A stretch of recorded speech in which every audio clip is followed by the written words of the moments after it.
যাচ্ছে এরা ধর্মযাত্রার উৎসব সভা বলছে এটা নাকি সেকুলার। আরে একে সেকুলার বলে নে, একে উম্মতে মুহাম্মাদীকে মুশরিক বানাবার জন্য একদল তাগুতি শক্তিদের পরিকল্পনা।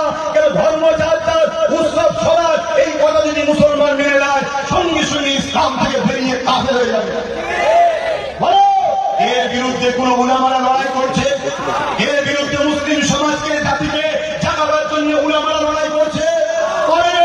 কিন্তু আব্বাস সিদ্দিকী যখন উলামা লড়াই করছে, আব্বাস সিদ্দিকী যখন জাতিকে বুঝাচ্ছে এই জাতি এরা রাজনীতির নামে তোদেরকে তো চাকরি কিনেছে, রাজনীতির নামে তোদের রুজি রুটি কিনেছে, রাজনীতির নামে তোদের অধিকার কিনেছে, রাজনীতির নামে তোদেরকে এখন নাগরিকত্ব কেড়ে নেওয়ার প্ল্যানিং করছে, রাজনীতির নামে তোর শরীয়তের উপর আঘাত করেছে, রাজনীতির নামে তোর মসজিদ মাদ্রাসা ভাঙছে, রাজনীতির নামে এরা তোর আল্লাহ রাসূলের বিরুদ্ধে কথা বলছে, রাজনীতির নামে এরা তোদেরকে মুশরিক বানাবার প্ল্যান করছে না করেন?